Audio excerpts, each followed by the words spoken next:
श्रीमान नारायण नारायण हरि हरि, जय जय नारायण नारायण हरि हरि, पापी तारायण तारायण हरि हरि, भजमन नारायण नारायण हरि हरि, लक्ष्मी नारायण नारायण हरि हरि। मैं नीरू तनेजा अपने YouTube चैनल नीरू तनेजा मुल्तानी गलबात में आपको सत्यनारायण भगवान की कथा सुना रही हूँ। पूर्णिमा कथा व सत्यनारायण कथा एक ही है। इस व्रत को चतुर्दशी, पूर्णिमा या संक्रांति के दिन कभी भी रख सकते हैं। यदि किसी कारणवश आप इसे चतुर्दशी या पूर्णिमा के दिन नहीं रख सकते तो इसे संक्रांति पर भी रख सकते हैं। यदि व्रत ना रख सकें तो इसकी श्रद्धा के साथ पूरी कथा सुनने से भी पुण्य की प्राप्ति होती है। इसलिए आप इसे सुनकर अपने जान पहचान वालों में भी शेयर करना और हर महीने इसे सुनने के लिए मेरे चैनल को सब्सक्राइब कर देना। बोलो सत्यनारायण भगवान की जय। बोलो विष्णु भगवान की जय। श्री सत्यनारायण व्रत कथा का महात्म। आज के समय में लालच, बेईमानी, लूटपाट, छल कपट, झूठ बोलना, अनैतिक कार्यों से धन कमाना जैसे पापाचार दिनों दिन बढ़ते जा रहे हैं। इन सब के फलस्वरूप मानव की मानवता समाप्त होती जा रही है। उसके सिर पर पापों का बोझ बढ़ता जा रहा है। लोगों के मन से शांति खत्म होती जा रही है और घर घर में क्लेश होने लगा है। ऐसे में इन समस्त विकृतियों से मुक्त होने के लिए और सुख शांति प्राप्त करने के लिए श्री सत्यनारायण भगवान का व्रत करना चाहिए। वस्तुतः श्री सत्यनारायण भगवान का व्रत करने और व्रत कथा पढ़कर प्रसाद ग्रहण करने से समस्त पापों का नाश होता है। घर में सुख शांति विराजती है और व्रत करने वाले सभी व्यक्तियों की समस्त मनोकामनाएं पूरी होती हैं। श्री सत्यनारायण भगवान की व्रत कथा करने से प्राणी इस लोक में समस्त सुख भोगकर अंत में मोक्ष को प्राप्त करता है और जन्म मरण के बंधन से छूट जाता है। सत्यनारायण का अर्थ है सत्य का आचरण। असल में छल और कपट से दूर रहकर सदैव सत्य और ईमानदारी का व्यवहार करना ही श्री सत्यनारायण भगवान की वास्तविक पूजा है। इसलिए प्रत्येक मानव को अपने आचरण में सुधार करना चाहिए, तभी इस व्रत का उत्तम लाभ प्राप्त हो सकेगा। बोलो सत्यनारायण भगवान की जय। श्री सत्यनारायण व्रत कथा की विधि। श्री सत्यनारायण भगवान का व्रत यूं तो किसी भी दिन किया जा सकता है, परंतु पूर्णिमा और संक्रांति के दिन इसका विशेष महत्व है। सामान्यतः अन्य सभी प्रकार के व्रत सूर्योदय के समय स्नान आदि से निवृत्त होकर किए जाते हैं, लेकिन श्री सत्यनारायण भगवान का व्रत और पूजन सायंकाल के समय ही किया जाता है। श्री सत्यनारायण भगवान की पूजन और व्रत कथा की विधि इस प्रकार है। कथा वाले दिन सुबह व्रत रखें। सायंकाल के समय घर के आंगन या पूजा स्थल जहाँ भी कथा करनी हो धो पोंछ कर स्वच्छ कर लेना चाहिए। फिर लकड़ी के पटरे पर लाल रंग का कपड़ा बिछाकर उस पर श्री सत्यनारायण भगवान की मूर्ति अथवा चित्र को स्थापित करें। फिर पूजा की अन्य सामग्री सजाएं। तत्पश्चात गेहूं के आटे को भूनकर और उसमें बूरा मिलाकर पंजीरी बनाएं तथा इसमें केला, सेब, अमरूद आदि फलों के टुकड़े डालकर प्रसाद बनाएं। साथ ही पंचामृत बनाकर रख लें। तत्पश्चात स्नान करके या हाथ मुंह धोकर स्वच्छ कपड़े पहन लें। अब पूजा स्थल पर आसन पर बैठकर श्री गणेश, गौरी, वरुण, विष्णु आदि देवताओं का ध्यान करें। इसके बाद हाथ में पुष्प लेकर श्री सत्यनारायण भगवान का ध्यान करें और पुष्प भगवान के चरणों में समर्पित कर दें। फिर यज्ञोपवीत, धूप, नैवेद्य आदि से पूजन करें। अब सभी भक्तजन हाथ जोड़कर श्री सत्यनारायण भगवान से प्रार्थना करें, हे भगवान, मैं पुष्प, जल, फल आदि से आपका पूजन कर रहा हूँ, कृपया इसे स्वीकार करें। आपदाओं से मेरी रक्षा करें और मेरे परिवारजनों व मित्रजनों की मनोकामनाएं पूरी करें। मैं आपको बारंबार प्रणाम करता हूँ। इसके बाद श्री सत्यनारायण भगवान की कथा कोई एक व्यक्ति पढ़कर सुनाए व शेष लोग शांतिपूर्वक सुने। कथा के बाद धूप दीप या कपूर जलाकर उससे आरती गाते हुए पूजन करें।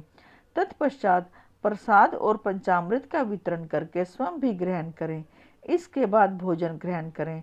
भोजन शाकाहार होना चाहिए। इस प्रकार श्री सत्यनारायण भगवान की पूजा करने वाले सभी स्त्री पुरुषों की समस्त मनोकामनाएं पूरी होती हैं। बोलो सत्यनारायण भगवान की जय। श्री सत्यनारायण भगवान की व्रत कथा। प्रथम अध्याय। कलयुग के प्रारंभ में पवित्र तीर्थ स्थल नैमिषारण्य में 88,000 ऋषि एकत्र हुए। उन ऋषियों ने सर्वश्रेष्ठ मुनि श्री सूत जी से पूछा, हे भगवान, कलयुग में मनुष्य में छल कपट और ईर्ष्या द्वेष के बढ़ जाने से तेजी से अशांति फैल रही है। मनुष्य धर्म कर्म को भूलकर असहायों पर अत्याचार करने और धर्म विरुद्ध आचरण करने में लिप्त है, जिससे वह पापों के बोझ से दबता जा रहा है। ऐसी दशा में मनुष्य इन विकारों से बचते हुए सुख शांति से जीवन व्यतीत कर अंत में मोक्ष को कैसे प्राप्त करे? हे भगवान, मनुष्य के कल्याण के लिए ऐसा कोई उपाय बताइए जिससे मनुष्य को पुण्य मिले तथा उसकी सभी मनोकामनाएं पूरी हो सके। शास्त्रों के सर्वश्रेष्ठ विद्वान श्री सूत जी ने कहा, हे ऋषियों, आपने जगत के कल्याण की बात पूछी है। अब मैं उस श्रेष्ठ व्रत को कहूँगा जिसके प्रभाव से सभी प्राणी जीवन में सुख संपत्ति और समृद्धि पाते हैं, उनकी सारी इच्छाएं पूरी होती हैं। इस व्रत के विषय में एक बार देवर्षि नारद जी के पूछने पर श्री विष्णु भगवान से उनसे जो कथा कही थी उसी कथा को मैं कहता हूँ, आप सभी ध्यानपूर्वक सुने। एक बार देव ऋषि नारद मानव के कल्याण की इच्छा से विभिन्न लोकों में घूमते हुए पृथ्वी लोक में पहुँचे। उन्होंने वहां घूमते हुए देखा कि कोई पुरुष बोझा ढो रहा है, कोई भीख मांग रहा है, कोई नेत्रहीन ठोकर खाते हुए जा रहा है। लोगों को कर्मों के अनुसार दुखों से पीड़ित देखकर वे सोचने लगे कि इन प्राणियों के दुख कैसे दूर होंगे। बहुत सोचने पर भी जब उन्हें कोई उपाय न सूझा तो वे विष्णु लोक की ओर चल दिए। नारद जी को देखकर श्री विष्णु भगवान ने मुस्कुराते हुए उनके आने का कारण पूछा। नारद जी ने श्वेत वर्ण और शंख चक्र गदा व पद्म से सुसज्जित 4 भुजाओं वाले श्री विष्णु भगवान से पूछा, हे प्रभु, आप सर्वशक्तिमान हैं और सृष्टि का पालन करते हैं। मन और वाणी भी आपके गुणों का वर्णन नहीं कर सकते। आपका ना कोई आदि, ना मध्य और ना ही अंत है। आप सृष्टि के कण कण में विद्यमान हैं और अपने भक्तों के मनोरथ पूरे करने वाले हैं। मैं आपको नमस्कार करता हूँ। देव ऋषि नारद जी की बातें सुनकर श्री विष्णु भगवान मुस्कुराते हुए बोले, हे मुनि श्रेष्ठ, निसंकोच अपने आने का कारण बताइए। नारद जी ने कहा, हे प्रभु, पृथ्वी लोक में मानव अपने अपने कर्मों के अनुसार अनेक प्रकार के दुखों से पीड़ित हो रहे हैं। हे तीनों लोकों के स्वामी, मुझ पर कृपा करते हुए उनका दुख दूर करने का उपाय बताइए। इस पर श्री विष्णु भगवान बोले, हे नारद, अब मैं ऐसा व्रत बता रहा हूँ जिसे करने पर विश्व के सभी स्त्री पुरुषों को पापों से मुक्ति मिलेगी, उनकी निर्धनता दूर होगी और वे सुख संपत्ति के साथ आनंदपूर्वक जीवन यापन करेंगे। सारे प्राणियों के कष्टों को नष्ट करने वाला व्रत है श्री सत्यनारायण भगवान का व्रत। श्री सत्यनारायण भगवान के व्रत का पूर्णिमा और संक्रांति के दिन विशेष महत्व है। वैसे किसी भी दिन स्वच्छ होकर सायंकाल में कोई भी मनुष्य श्री सत्यनारायण भगवान की पूजा करे और श्रद्धापूर्वक प्रसाद और चरणामृत ग्रहण करे तो परिवार सहित उसका कल्याण होगा, उसकी सारी मनोकामनाएं पूरी होंगी और उसके घर में धन धान्य की कोई कमी नहीं रहेगी। कलयुग में मनुष्य के मोक्ष का यही एकमात्र सरल व उत्तम उपाय है। बोलो विष्णु भगवान की जय। बोलो सत्यनारायण भगवान की जय। द्वितीय अध्याय। श्री सूत जी ने कहा, हे ऋषि मुनियों, अब मैं आपको उस निर्धन ब्राह्मण की कथा सुना रहा हूँ जिसने श्री सत्यनारायण भगवान का सबसे पहले व्रत किया। इस व्रत को करने से उसके सभी कष्ट दूर हो गए थे। आप सभी उसकी कथा ध्यानपूर्वक सुनो। प्राचीन काल में काशी नगरी में शतानंद नामक एक निर्धन ब्राह्मण रहता था। भिक्षा मांगकर वह अपना जीवन यापन कर रहा था। भिक्षा नहीं मिलने पर उसे भूखे पेट ही सोना पड़ता था। उसकी ऐसी दशा देखकर श्री सत्यनारायण भगवान एक दिन उस ब्राह्मण के समीप एक वृद्ध व्यक्ति के रूप में पहुँचे। उन्होंने उस ब्राह्मण से पूछा, हे विप्र, तुम इस प्रकार कष्ट सहते हुए कैसे जीवन यापन कर रहे हो? यह सुनकर ब्राह्मण बोला, हे मित्र, मैं बहुत गरीब ब्राह्मण हूँ। आय का कोई साधन न होने से भिक्षा मांगकर किसी प्रकार अपना जीवन यापन कर रहा हूँ। यदि आप मेरी निर्धनता को दूर करने का कोई उपाय जानते हो तो कृपा करके बताएं। तब वृद्ध व्यक्ति ने कहा, हे मित्र, श्री सत्यनारायण भगवान की पूजा करने, उनका व्रत करने, व्रत कथा सुनने और प्रसाद ग्रहण करने से तुम्हारी गरीबी अवश्य ही दूर होगी और तुम्हारी सारी मनोकामनाएं पूरी होंगी। ब्राह्मण को व्रत का विधि विधान बताकर वृद्ध व्यक्ति रूपी श्री सत्यनारायण भगवान वहां से चले गए। निर्धन ब्राह्मण ने वृद्ध व्यक्ति द्वारा बताए गए व्रत को करने का निश्चय किया। प्रातःकाल उठकर श्री सत्यनारायण भगवान का व्रत रखने का निश्चय कर वह ब्राह्मण भिक्षा मांगने के लिए गया। उस दिन उसे भिक्षा में बहुत धन मिला। घर लौटकर उसने अपने आसपास के लोगों के साथ श्री सत्यनारायण भगवान की पूजा की और उन्हें व्रत कथा सुनाई। फिर स्वयं भी को प्रसाद देकर स्वयं भी ग्रहण किया। कुछ ही दिनों में उस ब्राह्मण की गरीबी दूर हो गई। उसके घर में धन धान्य की वर्षा होने लगी। अब वह ब्राह्मण हर माह श्री सत्यनारायण भगवान का व्रत करने लगा। हे श्रेष्ठ मुनियों, श्री सत्यनारायण भगवान का व्रत और पूजा करने से उस निर्धन ब्राह्मण के सभी कष्ट दूर हो गए। उस ब्राह्मण से श्री सत्यनारायण भगवान की कथा सुनकर अन्य व्यक्ति भी उनका व्रत करते हुए पूजा करने लगे। अब मैं आपको उन व्यक्तियों की भी कथा सुनाता हूँ जिनके कष्ट यह व्रत करने से दूर हुए। धन संपदा से संपन्न उस ब्राह्मण ने जब अगले माह श्री सत्यनारायण भगवान का व्रत किया तो उसमें बहुत से बंधु बांधव और मित्र सम्मिलित हुए। उसी समय एक वृद्ध लकड़हारा वहां से गुजरा। बहुत तेज प्यास लगने के कारण वह जल पीने की इच्छा से लकड़ियों के गट्ठर को जमीन पर रखकर घर के आंगन में गया। वहां ब्राह्मण को व्रत करते देखकर उसने ब्राह्मण से पूछा, आप किसकी पूजा कर रहे हैं? इस व्रत को करने से क्या लाभ होता है? कृपा करके मुझे बताइए। तब ब्राह्मण ने कहा, मैं अपने बंधु बांधवों के साथ श्री सत्यनारायण भगवान का व्रत और पूजन कर रहा हूँ। श्री सत्यनारायण भगवान की कृपा से ही मेरी निर्धनता दूर हुई है और मेरे घर में धन धान्य के भंडार भरे हैं। ब्राह्मण से इस व्रत के विषय में जानकर वृद्ध लकड़हारा बहुत प्रसन्न हुआ और भगवान का प्रसाद लेकर चला गया।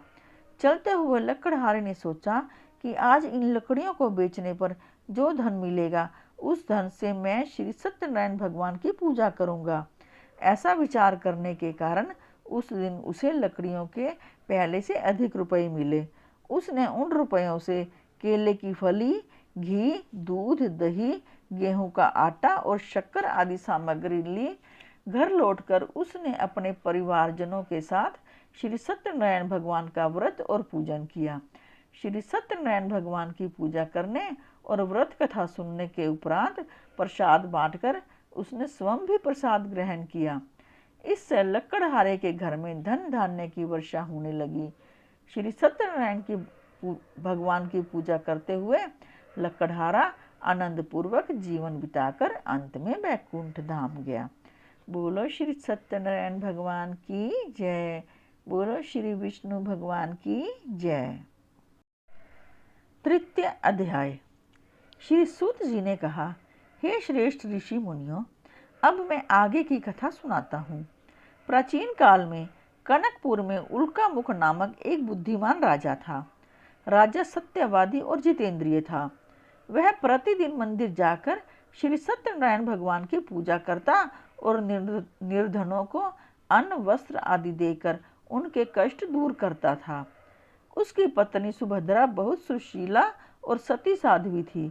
वे दोनों हर माह श्री सत्यनारायण भगवान की पूजा और व्रत करते थे। एक बार वे दोनों बहुत से अन्य लोगों के साथ भद्रशिला नदी के किनारे श्री सत्यनारायण भगवान की पूजा कर रहे थे। तभी वहां एक बड़ी नौका आकर रुकी। उस नौका में एक व्यापारी काफी धन कमाकर अपने नगर को लौट रहा था। नौका से उतरकर वह व्यापारी राजा के समीप पहुंचा। राजा को पूजा करते हुए देखकर उसने पूछा, हे राजन, आप किसकी पूजा कर रहे हैं? इस पूजा से क्या फल मिलता है? राजा ने उस व्यापारी से कहा, मैं अपनी प्रजा के साथ श्री सत्यनारायण भगवान की पूजा कर रहा हूँ। इस पूजन और व्रत के प्रभाव से मेरे राज्य की सारी प्रजा सुखी रहती है। यह कथन सुनकर व्यापारी ने कहा, हे राजन, मैं भी श्री सत्यनारायण भगवान का व्रत करना चाहता हूँ। कृपया मुझे इसकी विधि बताइए। राजा ने व्यापारी को पूरी विधि बताई। फिर राजा ने व्रत कथा सुनकर अन्य लोगों के साथ व्यापारी को भी प्रसाद दिया और स्वयं भी ग्रहण किया। वह व्यापारी फिर अपने नगर लौट गया। व्यापारी ने घर पहुंचकर अपनी पत्नी लीलावती से कहा, हमारे कोई संतान नहीं है। यदि श्री सत्यनारायण भगवान की अनुकंपा से हमारे कोई संतान हुई तो मैं उनका व्रत अवश्य करूंगा। व्यापारी के ऐसा निश्चय करने के कुछ समय बाद लीलावती गर्भवती हुई और 10वें माह उसने एक सुंदर लड़की को जन्म दिया। व्यापारी ने पुत्री के जन्म पर बहुत खुशियां मनाई, लेकिन व्रत नहीं किया। लीलावती के याद दिलाने पर वह बोला, अभी मैं व्यापार में बहुत व्यस्त हूँ। जब मैं इसका विवाह करूँगा तब श्री सत्यनारायण भगवान का व्रत अवश्य करूँगा। यह सुनकर लीलावती चुप रह गई। व्यापारी की पुत्री कलावती शुक्ल पक्ष के चंद्रमा की भांति तेजी से बढ़ने लगी। शीघ्र ही 16 वर्ष बीत गए। एक दिन व्यापारी ने अपनी बेटी को सहेलियों के साथ उपवन में घूमते हुए देखा तो उसे उसके विवाह की चिंता होने लगी। उसने कलावती के लिए सुयोग्य वर ढूंढने के लिए अपने सेवकों को भेजा। उन सेवकों ने कंचनपुर नगर में अत्यंत सुंदर और गुणवान वणिक पुत्र को देखा। सेवकों ने लौटकर व्यापारी को उस वणिक पुत्र के विषय में बताया। उस व्यापारी ने उस लड़के के साथ कलावती का विवाह धूमधाम से कर दिया। कलावती का विवाह भी हो गया, लेकिन व्यापारी ने फिर भी व्रत नहीं किया। लीलावती ने जब अपने पति को याद दिलाया तो उस व्यापारी ने कहा, लीलावती, अभी तो मैं अपने दामाद के साथ व्यापार को जा रहा हूँ। व्यापार से लौटकर श्री सत्यनारायण का भगवान का व्रत और पूजन जरूर करूँगा। यह कहकर व्यापारी कई नौकाओं में सामान भरकर अपने दामाद और सेवकों के साथ व्यापार के लिए चला गया। उस व्यापारी के बार बार व्रत करने का निश्चय करने और फिर व्रत ना करने से भी श्री सत्यनारायण भगवान क्रोधित हो गए। व्यापारी अपने दामाद के साथ रत्नसारपुर नामक नगर में पहुंचकर व्यापार करने लगा। श्री सत्यनारायण भगवान की माया से कुछ चोर राजा के महल में चोरी करके भाग रहे थे। भागते हुए चोरों ने पीछा करने वाले सैनिकों से बचने के लिए चोरी का माल व्यापारी की नावों में छिपा दिया और आसानी से भाग गए। चोरों का पीछा करते हुए सैनिक व्यापारी की नावों के पास पहुंचे। नावों की तलाशी लेने पर उन्हें राजा का चोरी हुआ धन मिल गया। तब वे सैनिक उस व्यापारी और उसके दामाद को बांधकर राजा चंद्रकेतु के पास ले गए। राजा ने उन दोनों को कारावास में डाल दिया और उनका सारा धन जब्त कर लिया। श्री सत्यनारायण भगवान के प्रकोप से उधर लीलावती भी कई मुसीबतों में पड़ गई। चोर उसके घर का सारा धन चुरा ले गए। भूख प्यास से व्याकुल कलावती अन्न की चिंता में एक ब्राह्मण के घर गई। वहां श्री सत्यनारायण भगवान की व्रत कथा हो रही थी। कलावती ने भी वहां बैठकर व्रत कथा सुनी और प्रसाद लिया। फिर घर लौटकर उसने अपनी माँ को सारी बात बताई। कलावती से सुनकर लीलावती ने भी श्री सत्यनारायण भगवान का व्रत करने का निश्चय किया। अगले दिन लीलावती ने अपने परिवार के साथ श्री सत्यनारायण भगवान का पूजन किया और फिर सबको प्रसाद बांटकर स्वयं भी ग्रहण किया। लीलावती ने अपने पति और दामाद के शीघ्र घर लौट आने की कामना से यह व्रत किया था।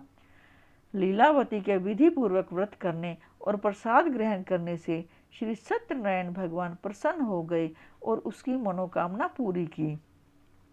उन्होंने राजा चंद्रकेतु को स्वप्न में दर्शन देकर कहा, हे राजन, वह व्यापारी और उसका दामाद बिल्कुल निर्दोष है।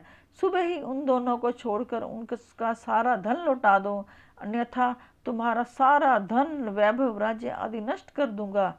इतना कहकर भगवान अंतर्ध्यान हो गए।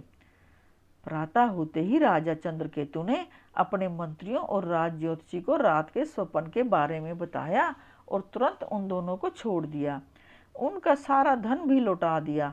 इस प्रकार श्री सत्यनारायण भगवान की कृपा से वे दोनों अपने नगर की ओर चल दिए। बोलो सत्यनारायण भगवान की जय। बोलो श्री विष्णु भगवान की जय। चतुर्थ अध्याय। श्री सूत जी बोले, उस व्यापारी ने अपने दामाद के साथ शुभ मुहूर्त में नौकाओं से प्रस्थान किया।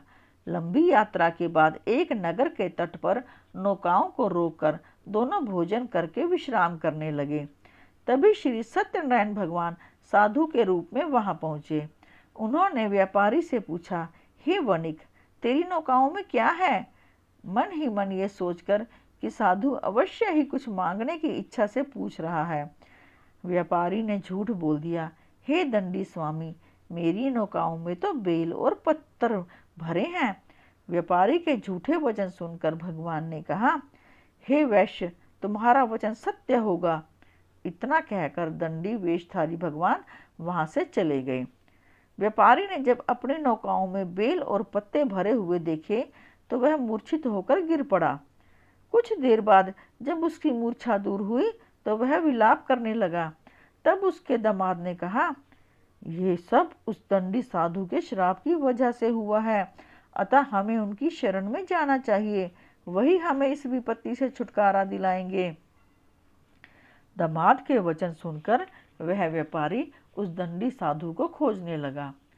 थोड़ी देर ढूंढने के बाद एक वृक्ष के नीचे दंडी साधु को देखकर उस व्यापारी ने उस साधु के चरणों में गिरकर क्षमा मांगी। दंडी रूपधारी भगवान ने कहा, हे वणिक, तेरे बार बार झूठ बोलने की वजह से ही मैंने तुझे इतना दंड दिया है। तूने बार बार श्री सत्यनारायण भगवान अर्थात मेरी पूजा करने का प्रण किया, लेकिन कभी पूजा नहीं की।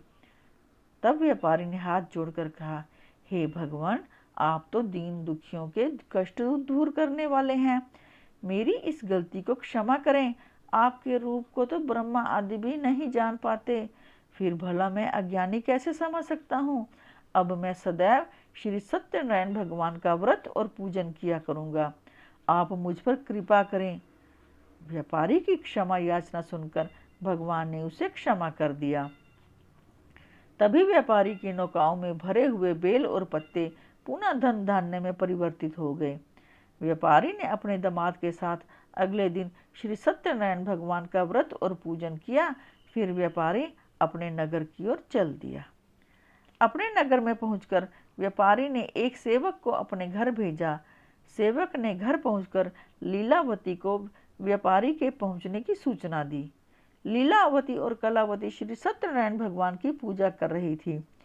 पति और दामाद के लौट आने का समाचार सुनकर लीलावती ने पूजा पूरी करके प्रसाद ग्रहण कर अपनी बेटी से कहा, बेटी, मैं अपने पति के दर्शन को जा रही हूँ, तो घर का काम पूरा करके आ जाना।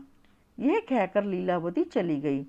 पति से मिलने की खुशी में कलावती प्रसाद ग्रहण किए बिना ही घर से निकलकर नदी किनारे पहुंच गई। उसके प्रसाद ग्रहण न करने पर भगवान क्रोधित हो गए। उन्होंने व्यापारी की नौकाओं को उसके दामाद सहित नदी में डुबो दिया। अपने पति को वहां ना पाकर कलावती जोर जोर से रोने लगी। तब व्यापारी ने कहा, पुत्री, अवश्य ही तुझसे कोई भूल हुई है जिससे भगवान ने तुझे यह दंड दिया है। तब व्यापारी ने भगवान से प्रार्थना की, हे भगवान, मेरे परिवार के किसी सदस्य से कोई भूल हुई हो तो उसे क्षमा कर देना। तभी आकाशवाणी हुई, हे वणिक, तेरी पुत्री मेरा प्रसाद छोड़कर आई है। उसकी इस भूल के कारण ही नावों के साथ साथ तुम्हारा दामाद भी नदी में डूब गया है। यदि अभी तेरी पुत्री मेरा प्रसाद ग्रहण करके वापस आए तो ही उसे पति के दर्शन होंगे और डूबी हुई नौकाएं भी जल के ऊपर आ जाएंगी। यह सुनकर कलावती वापस गई और श्रद्धापूर्वक प्रसाद ग्रहण करके वापस आई। कलावती के प्रसाद ग्रहण करके लौटते ही नौकाएं जल के ऊपर आ गई। व्यापारी का दामाद भी सुरक्षित नदी से बाहर निकल आया। घर लौटकर व्यापारी ने अपने परिवार और बंधु बांधवों के साथ श्री सत्यनारायण भगवान की पूजा की और सबको प्रसाद बांटकर स्वयं भी ग्रहण किया। भगवान का विधिवत पूजन करने से उस व्यापारी का घर धन धान्य से परिपूर्ण हो गया। उसकी सारी मनोकामनाएं पूरी हुई और वह सुखपूर्वक जीवन यापन करता हुआ अंत में बैकुंठ धाम को चला गया। बोलो श्री सत्यनारायण भगवान की जय। बोलो श्री विष्णु भगवान की जय। पंचम अध्याय। श्री सूत जी बोले, हे ऋषि मुनियों, अब मैं एक अन्य कथा भी सुनाता हूँ। कौशलपुर में तुंगध्वज नाम का एक राजा था। उसकी प्रजा सुखपूर्वक रह रही थी, लेकिन एक बार उसने भी श्री सत्यनारायण भगवान का प्रसाद नहीं लिया, जिससे वह बहुत दुख झेलने लगा। एक दिन राजा तुंगध्वज जंगल में हिंसक जानवरों का शिकार करने गया था। शिकार के पीछे तेजी से घोड़ा दौड़ाते हुए वह अपने सैनिकों से अलग हो गया। शिकार की दौड़ धूप से वह बहुत थक गया था। कुछ देर विश्राम करने के लिए वह एक बड़े वृक्ष के नीचे बैठ गया। समीप ही कुछ गवार श्री सत्यनारायण भगवान का पूजन कर रहे थे। राजा उनके पास से गुजरा, लेकिन उसने भगवान को नमस्कार नहीं किया। ग्वालों ने पूजा करके राजा को प्रसाद दिया तो उसने उनको छोटे लोग समझकर वह प्रसाद ग्रहण नहीं किया और घोड़े पर सवार होकर अपने नगर को चला गया। महल के पास पहुंचते ही राजा बुरी तरह चौंक गया। महल में आग लग गई थी। जल्द ही पूरा महल जलकर राख हो गया और उसकी पत्नी, पुत्री, पुत्र आदि भी जल गए। तब राज ज्योतिषी ने राजा से कहा, महाराज, आपसे अवश्य ही कोई भूल हुई है। अगर आप उस भूल का प्रायश्चित कर लेंगे तो सब कुछ पहले की तरह हो जाएगा। राजा को तुरंत अपनी भूल ध्यान आ गई। फिर मंदिर में जाकर राजा ने श्री सत्यनारायण भगवान से क्षमा मांगी और उनकी पूजा की। पूजा के बाद प्रसाद ग्रहण करने पर भगवान की कृपा से राजा का महल पहले की तरह हो गया। महल में रानी, पुत्र, पुत्री आदि भी सकुशल मिल गए। फिर राजा दीर्घ काल तक श्री सत्यनारायण भगवान की पूजा करता रहा। जीवन के सभी सुखों को भोगकर अंत में राजा तुंगध्वज बैकुंठ धाम गया। इस प्रकार जो व्यक्ति श्री सत्यनारायण भगवान का व्रत और पूजन करता है, उसके सारे दुख व चिंताएं दूर हो जाती हैं। उसके घर में धन धान्य के भंडार भरे रहते हैं और उसकी सारी मनोकामनाएं पूरी होती हैं। अंत में मनुष्य सीधे बैकुंठ धाम जाता है। श्री सूत जी ने कुछ क्षण रुक कर कहा, हे श्रेष्ठ मुनियों, पूर्व जन्म में जिन लोगों ने श्री सत्यनारायण भगवान का व्रत किया, उन्हें अगले जन्म में भी सुख मिले। वृद्ध शतानंद ब्राह्मण ने अगले जन्म में सुदामा के रूप में भगवान की पूजा करते हुए अंत में मोक्ष पाया और बैकुंठ धाम चला गया। उस लक्कड़हारे ने अगले जन्म में शिवपुरी का राजा बनकर अंत में मोक्ष प्राप्त किया। उल्का मुख नामक राजा अगले जन्म में राजा दशरथ हुए और मोक्ष प्राप्त किया। उस व्यापारी ने मोरध्वज के रूप में अगला जन्म लिया और अपने पुत्र को आरे से चीरकर भगवान की कृपा से मोक्ष पाया। राजा तुंगध्वज ने मनु के रूप में अगला जन्म लेकर भगवान की भक्ति और सदकर्म करते हुए मोक्ष प्राप्त किया और बैकुंठ धाम को चले गए। हे ऋषि मुनियों, श्री सत्यनारायण भगवान का व्रत और पूजन करने से मनुष्य की सभी चिंताएं दूर होती हैं, उनकी सभी मनोकामनाएं पूरी होती हैं, घर में धन धान्य के भंडार सदा भरे रहते हैं और अंत में वह जन्म जन्मांतर के चक्र से मुक्त होकर मोक्ष को प्राप्त होता है। इति पंचमो अध्याय। श्रीमन नारायण नारायण हरि हरि, जय जय नारायण नारायण हरि हरि।